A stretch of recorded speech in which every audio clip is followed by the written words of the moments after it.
Stocks indicating a higher open on the hopes of a U.S. budget deal. World markets are following the U.S. lead.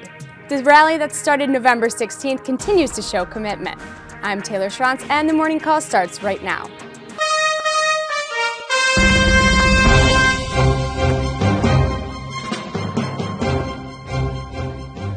Good morning, I'm Scott Redler, Chief Strategic Officer of T3Live.com. And I'm Jill Malandrina with The Street, and together we bring you the Morning Call Express. Scott, yesterday we opened up a little bit weak, but we had a really nice close. Stocks look really healthy just across about almost every sector. A key day we've been talking about was November 16th and showing commitment to this upside momentum.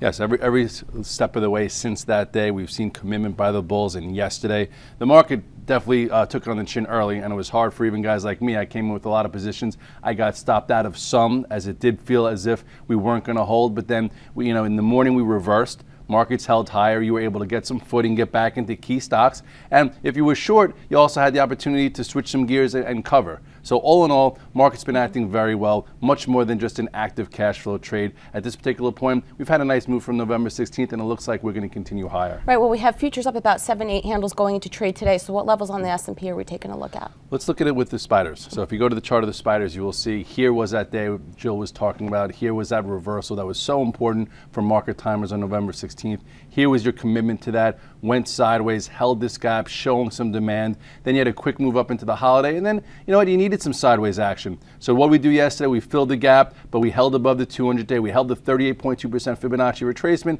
and now we're opening up right into resistance. So here's the 50-day moving average. The spiders is 142.41. At this spot, if you were long, into this area, you trim a little bit. If you have a hedge on, maybe add a little bit to the spider short and keep managing your positions. A portfolio approach has been working for me since that low. We're looking for some sectors that are ready to outperform, and the ag names are one that I think are really going to have some nice performance in December. It's a seasonal trade here. We're going to take a look at the ETF, MOO, M-O-O, and you'll start to see how that pattern is lining up.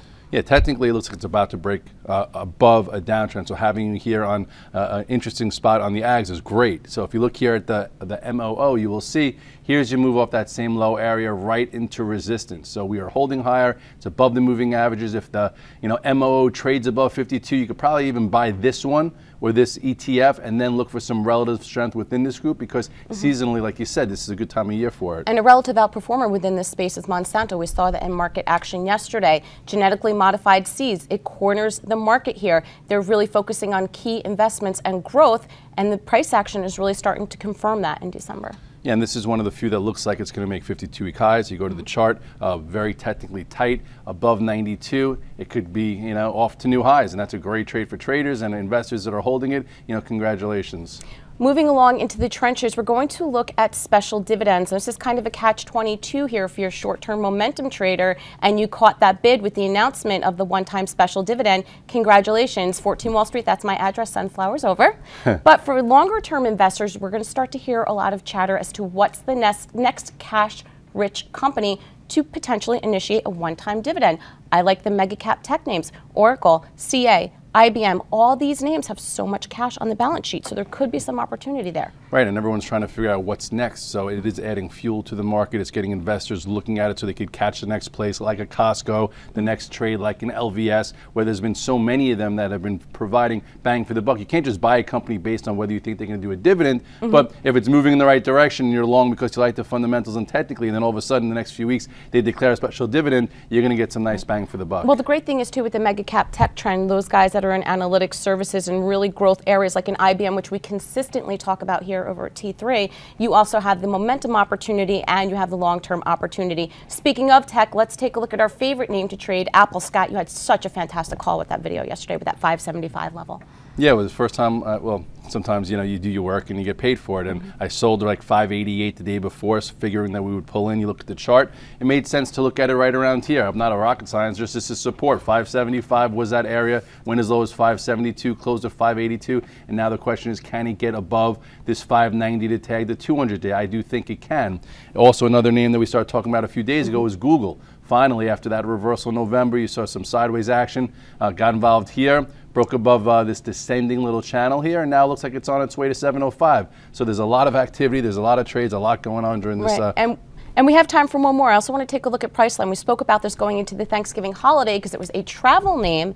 So not only was it fundamentals at work, but the chart looked fantastic because it was playing around that 15,200 DMA. So let's take a look at where it is now. Okay, so let's end there. You go to Priceline, you'll see yesterday, I know Mark was talking about it a lot, and look what happened. We were talking about it in this area, came back up to resistance, went sideways, and then pow. That is a nice wide range bar that, you know, could have paid you if you were involved, and if you're an investor, you know, you had this gap here, which I always think is very constructive. It held, and now you're breaking out. And if you go to your weekly chart, it looks as if, you know, it's on its way back to this resistance area, which comes in around, 700, and then who knows, maybe even higher. Okay, well, we've got a lot to look at for the remainder of the week. Have a great week, everyone. Catch Scott at the end of the day as he wraps up the charts for us on Options Profits, Real Money Pro, and T3Live.com.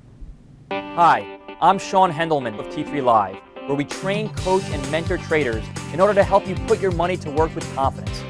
The T3 Live approach is a blueprint for you to recognize, adapt, and ultimately take advantage of different market conditions. To begin your training with T3 Live, we would like to offer you the opportunity to enroll in our free 30-day online home study course.